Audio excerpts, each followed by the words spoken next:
அனைவருக்கும் வணக்கம் மக்களே. வணக்கம். சற்று முன் கிடைத்திருக்கக்கூடிய ஒரு மிக மிக முக்கியமான செய்தி ஒன்று பார்த்தீங்கன்னா வெளியாகியுள்ளது. சற்று முன் செந்தில் பாலாஜிக்கு மீண்டும் சிறையில் நீடிப்பு, நீதிபதி அதிரடி உத்தரவு, இது மாதிரி செய்திகள் வெளியாகியிருக்கு. இதை பற்றி தான் இந்த வீடியோவில் நாம் முழுமையாக பார்க்க போகிறோம். அதுக்கு முன்னாடி நம்ம சேனலுக்கு இப்போ தான் நீங்கள் முதல் முறையாக வந்திருக்கீங்க அப்படின்னா மறக்காமல் நம்மளுடைய சேனலை சப்ஸ்கிரைப் பண்ணிக்கோங்க.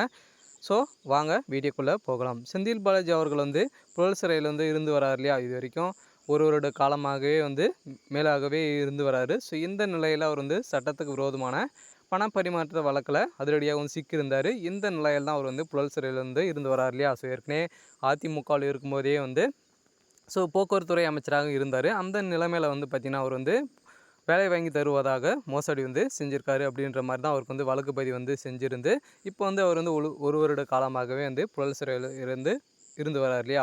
இந்த நிலையில் அதிரடியாக இந்த நிலையில் செந்தில் பாலாஜி தரப்புலேருந்து பார்த்தீங்கன்னா மேல்முறையீட்டு வழக்கில் அவருக்கு ஒரு வாரத்தில் அமலாக்கத்துறை பதில் அளிக்கணும் அப்படின்ற மாதிரி மேல்முறையீட்டு வழக்கில் அதிரடியாக சென்னை உயர்நீதிமன்றத்தில் பார்த்திங்கன்னா அதிரடியாக வழக்கு பதிவு தொடர்ந்து இருந்தாங்க. இந்த வழக்கை விசாரிக்க மறுத்து விட்டதால் அடுத்தமாக உயர்நீதிமன்றத்தில் அதிரடி மேல்முறையீட்டு செந்தில் பாலாஜி தரப்பு கோரிக்கையை வச்சிருந்த நிலையில் தான் நீதிமன்றம் பார்த்திங்கன்னா அதிரடியாக செந்தில் பாலாஜி அவருடைய வழக்கு ஒரு வாரத்தில் முடிக்கணும் அப்படின்ற மாதிரி அமலாக்கத்துறைக்கு அதிரடியாக உத்தரவு போட்டிருக்காங்க. இந்த நிலையில் செந்தில் பாலாஜி அவர்கள் பார்த்திங்கன்னா இன்னும் ஒரு வாரத்தில் வெளிவரத்துக்கான அனைத்து ஏற்பாடுகளும் நடந்திருக்கு. இந்த நிலையில் அதிரடியாக தமிழகத்தில் திமுக பெரும் மகிழ்ச்சியில் இருந்து வருவதாக ஒரு செய்திகள் வெளியாக இருக்குது. இருந்தாலும் சட்டத்துக்கு விரோதமான பண பரிமாற்றத்தில் சிக்கியிருக்கா இல்லையா. இந்த நிலையில் அவருக்கு எக்கச்சக்கமான நிறைய டாக்குமெண்ட்டுகள் சிக்கியிருக்கு.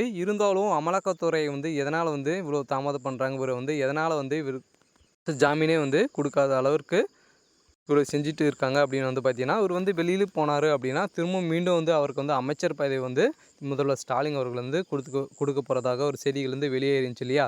இந்த நிலை அவர் போன உடனே அமைச்சராக பதவி ஏற்பார். அந்த நிலையில் தான் அவருக்கு பார்த்தீங்கன்னா ஜாமீன் கொடுக்கறதுக்கான காரணமாக இருக்குது. இருந்தாலும் ஏற்கனவே செந்தில் பாலாஜியுடைய தம்பி அசோக்குமார் அவர்கள் ரைடுகள் வரும்போது அவங்கள தாக்கியதாக ஒரு செய்திகள் வெளியேறும் நிலையெல்லாம் அவர் பார்த்தீங்கன்னா அவர் வெளியே வர்றதுக்கான மூல காரணமாக இருக்குது. அவர் மீண்டும் பார்த்தீங்கன்னா தலைமறைவாக தான் இருந்து வராரு.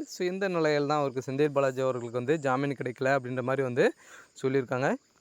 இந்த நிலையில் இவருடைய வழக்கு பார்த்தீங்கன்னா நேற்று விசாரணைக்கு வந்த நிலையில் 2 பேர் நிலையில் இந்த விசாரணை நடைபெற்றது. இந்த நிலையில் பார்த்தீங்கன்னா அதிரடியாக செந்தில் பாலாஜி தரப்புக்கு ஒரு வாரத்தில் அமலாக்கத்துறையை பதிலளிக்கணும் அப்படின்ற மாதிரி அதிரடியாக உத்தரவு போட்டிருக்காங்க.